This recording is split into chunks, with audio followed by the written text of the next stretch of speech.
WhiskyJason here. Whiskey from the viewpoint of an American in Germany tasting rare and exotic whiskeys. And today I have something from Austria and it's called Woazy. W-O-A-Z in American English Z-K-Y. Now the people in Austria have an accent. Germans have accents as well. I live in northern Germany, and when I speak German, people say, hey, you're from the north of Germany. You have a little bit of an American accent, but you definitely have a more of a German northern accent. Think a little bit about the Boston accent. Not the same, but different.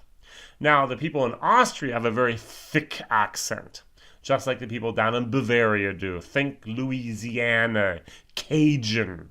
All right, it's very, very thick, very, very, very heavy accent. Now, the people from Switzerland actually have an accent that most people can't understand. Try to think of someone from like a pidgin English. Go to Indonesia, go to India, and have a very, very different actual words and actual pronunciations of those words. That's how different. We cannot in northern Germany or in central Germany understand the people in Switzerland. And then around Swabia, which is by Stuttgart, we have a different accent as well. And you have to kind of consider that. I'm not going to say anything, but imagine something from Liverpool. It's different, all right? Now, these are just generalizations, and now I'm going back to Austrian whiskey. And this was made actually at a brewing house. The Lava Bräu. Bräu means brewery. And this is in the Vulcan land, which is the volcano land, which is very interesting. In Felsbach or also in Auersbach. Bach just means a stream or a creek. Now, they say there are the four elements in this whiskey. We have the earth, fire, air, and water. And there's a total of 15 different distilleries at the moment in the summer of 2018 in Austria, which I think is very, very interesting.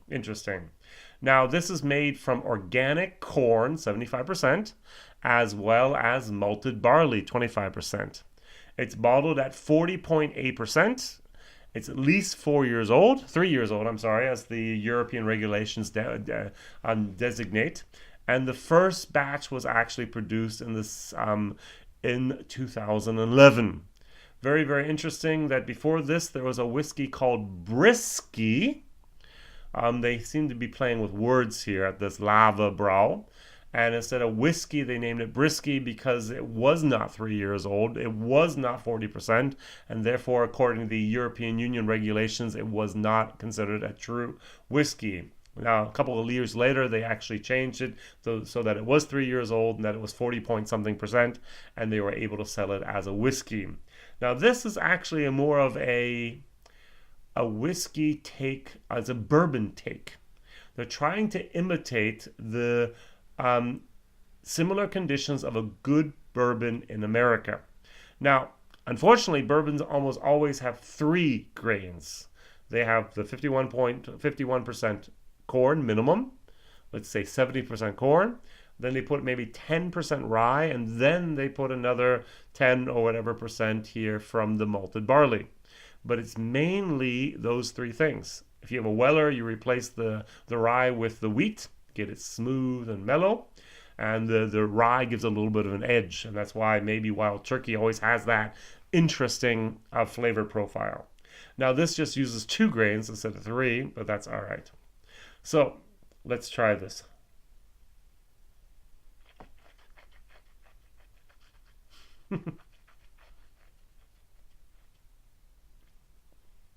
I just realized I forgot to nose it.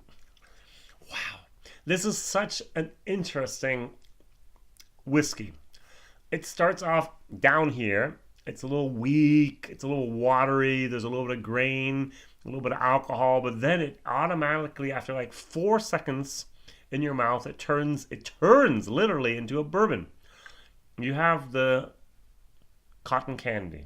You have the caramel, you have the pecans, you have the tobacco leaves, you have the leather, and you have everything going, and it actually increases and even gets later on in the finish more like a great, nice bourbon.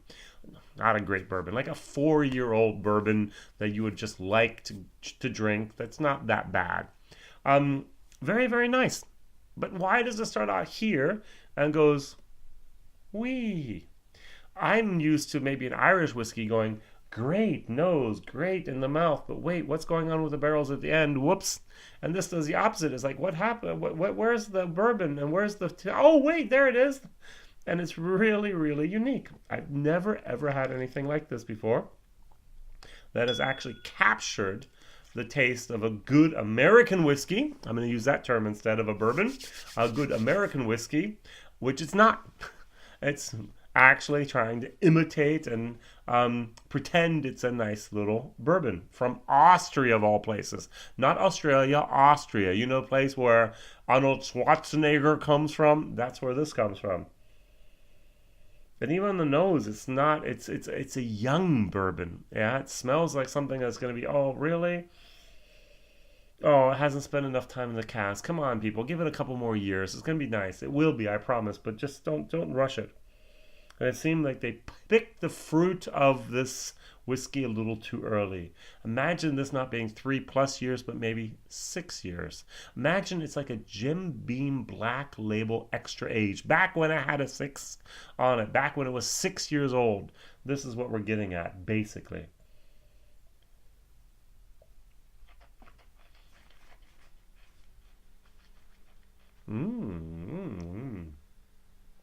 How they do that, I don't know. This is one of the best finishing continental European whiskeys I've ever had. It really blows me away with what I get afterwards. And it's a long finish. It's a great finish. It's actually a very, very pleasant finish. So what am I going to do? I'm going to give it a B-. Now, my German video, I gave it a C++, but I'm going to give it a B- here. I can kind of overlook the fact that the first 3 seconds are not fantastic, but that it develops in something that is.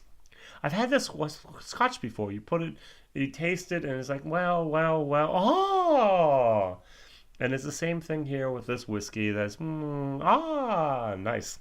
Value for money. This ranges over here. It costs about, now over here. They don't actually send it to Germany. It's one of those local products in Austria.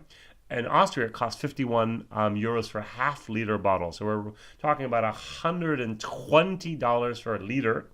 Way too expensive, people. All right, so I'm going to give it still a D for the price, the value for money. But the actual juice itself is going to get a B-. It's a very, very interesting mixture of what it could be and what it is already. And if they could actually somehow transfer that bourbon feeling more towards the front of the tasting, as well as keep it in the end, maybe with a 5-year-old whiskey, it would be possible. Who knows? They might be using the right barrels. They might be using the right mash bill. But if I may mention one thing, 3 grains instead of 2. Yeah, 75% corn, even if it's organic corn, plus another 25% malted barley. Why don't you add some wheat? Why don't you add some rye? That would be a true bourbon, even though it never can be because it wasn't actually produced in the United States. So, WhiskyJason here, whiskey from the viewpoint of an American tasting Woazy from Austria. And I thank you very much for watching. My question of the day is, do you know any other of the names of the 15 different whiskey distilleries in Austria? I know a Gullers, I know a Fana, and now I know a Lavebräu. And there are 12 others that you might be wanting to Google and maybe show off your knowledge by typing it down into the answers. All right. Monday, Wednesdays, and Fridays, my videos come out. Thank you for watching. Please like, please subscribe, and please tell others about this crazy guy over here tasting things you may never, ever, ever see. Bye-bye.